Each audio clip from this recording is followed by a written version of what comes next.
Video के अंदर आप देखेंगे इलेक्ट्रिकल सिस्टम के अंदर कितने टाइप्स के अर्थिंग को किया जाता है। अब कोई भी इलेक्ट्रिकल सिस्टम को अगर देखोगे, जैसे कि इलेक्ट्रिसिटी जनरेशन से लेके डिस्ट्रीब्यूशन तक हर एक जगह पर आपको अर्थिंग किया हुआ नजर आएगा। जैसे कि electricity generating station, transmission line, substation हर एक जगह पर किया जाता है। लेकिन इसका मेन पर्पस क्या है? The main purpose of earthing is to discharge the leakage current और fault current to the ground. यानी जो फॉल्ट करंट और लीकेज करंट होता है उसको ग्राउंड पे भेजने के लिए हम लोग अर्थिंग का उपयोग करते हैं। जैसे कि यहाँ पर आप एक मोटर को देख रहे हैं, इस मोटर के बॉडी पे कुछ लीकेज करंट जा रहा है, तो इस लीकेज करंट को ग्राउंड पे भेजने के लिए हम लोग अर्थिंग को करते हैं।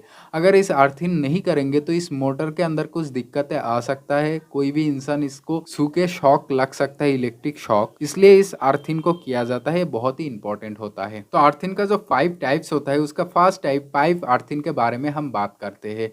इस पाइप अर्थिंग को करने के लिए हम लोग जीआई पाइप का उपयोग करते हैं। जिस जीआई पाइप का लेंथ 2.5 मीटर से लेके 3 मीटर तक होता है। बात करूँ इस जीआई पाइप का डाया के बारे में तो 40 मिलीमीटर डाया होता है। और इस पाइप अर्थिंग का उपयोग 11 केवी 33 केवी ट्रांसमिशन लाइन के अंदर जो डबल पोल होता है वहां पर किया जाता है। और इसके अलावा जो डिस्ट्रीब्यूशन ट्रांसफार्मर होता है, पावर ट्रांसफार्मर होता है, उसके अंदर जो न्यूट्रल होता है उस न्यूट्रल को ग्राउंड करने के लिए पाइप अर्थिंग का उपयोग किया जाता है। और सबस्टेशन के अंदर जो करंट ट्रांसफार्मर होता है, पोटेंशियल ट्रांसफार्मर होता है, उसके अंदर भी पाइप अर्थिंग का भी उपयोग किया जाता है। सेकंड हम बात करते हैं कॉइल अर्थिंग के बारे में। इस कॉइल अर्थिंग को करने के लिए गैल्वेनाइज्ड आयरन का उपयोग किया जाता है। बात करो इस कॉइल अर्थिंग का टर्न के बारे में तो यहाँ पर 115 से लेके 117 टर्न तक यूज किया जाता है। और इसका डाया के बारे में बात करूँ तो ये जो जीआई वायर होता है, इस जीआई वायर का डाया होता है 4 मिलीमीटर और ओवरऑल डाया के बारे में बात करूँ तो 50 मिलीमीटर तक होता है। और ये जो कॉइल अर्थिंग होता है इसका यूज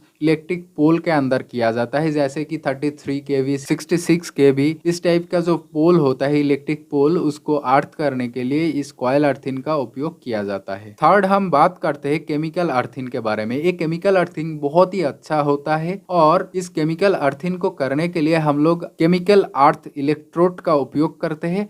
इस केमिकल अर्थ इलेक्ट्रोड का लेंथ के बारे में बात करूं तो 1 मीटर से लेके 6 मीटर तक होता है। और इस केमिकल अर्थिंग को करने के लिए 2 तरीके की केमिकल पाउडर का उपयोग किया जाता है। फर्स्ट बेंटोनाइट पाउडर और दूसरा है कार्बन पाउडर। ये जो बेंटोनाइट पाउडर होता है ये ड्राई प्लेसेस के लिए होता है और ये जो कार्बन पाउडर होता है ये हम लोग नॉर्मल प्लेसेस पे यूज करते हैं। और केमिकल अर्थिंग को करने के लिए जो अर्थिंग पीट बनाया जाता है उस पीट के अंदर 25 केजी केमिकल पाउडर पानी के साथ मिला के यूज किया जाता है। और ये जो केमिकल अर्थिंग होता है ये हम लोग हिली एरियाज और स्टोनी एरियाज पे करते हैं, यानी जो पहाड़ी क्षेत्र होता है वहां पर हम लोग ज्यादातर केमिकल अर्थिंग का उपयोग करते हैं। और ये जो केमिकल अर्थिंग होता है इसका एफिशिएंसी बहुत ही अच्छा होता है, हर एक मौसम में ये सही तरीके से काम करता है। नेक्स्ट 4th नंबर पर है रॉड अर्थ। इस रॉड अर्थिंग को करने के लिए solid copper, stainless steel, copper bounded steel का उपयोग किया जाता है।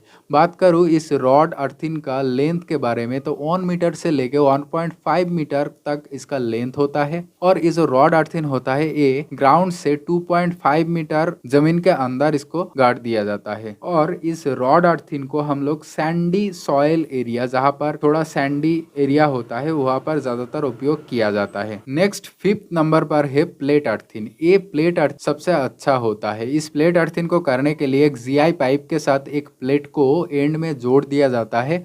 और ये जो प्लेट होता है इस प्लेट को गैल्वेनाइज्ड कॉपर और गैल्वेनाइज्ड आयरन बनी होती है। और इस जीआई पाइप का लेंथ के बारे में बात करूँ तो 3 मीटर तक इसका लेंथ होता है। और ये प्लेट अर्थिंग को करने के लिए जो अर्थिंग पीट बनाया जाता है उस अर्थिंग पीट के अंदर सॉल्ट और कोल का उपयोग किया जाता है। और इस प्लेट अर्थिंग को जहां पर फॉल्ट करंट बहुत हाई होता है, मतलब फॉल्ट करंट बहुत ज्यादा होता है, वहां पर हम लोग प्लेट अर्थिंग का उपयोग करते हैं। जैसे कि फॉल्ट करंट बहुत ज्यादा होता है हाई वोल्टेज ट्रांसफार्मर पे, सबस्टेशन पे, ट्रांसमिशन लाइन के अंदर, लार्ज इलेक्ट्रिकल जो पैनल होती है उसके अंदर जो फॉल्ट करंट होता है वो भी बहुत ज्यादा होता है, इसलिए वहां पर हम लोग प्लेट अर्थिंग का उपयोग करते हैं। तो आई होप कि आपको ये समझ में आया कि इलेक्ट्रिकल सिस्टम के अंदर कितने टाइप्स के अर्थिंग होता है और कौन सा अर्थिंग सबसे अच्छा होता है। तो आई होप कि आपको वीडियो पसंद आया होगा। अगर वीडियो आपको पसंद आया तो एक लाइक कीजिएगा, फ्रेंड के साथ शेयर कीजिएगा और चैनल को जरूर सब्सक्राइब कीजिएगा।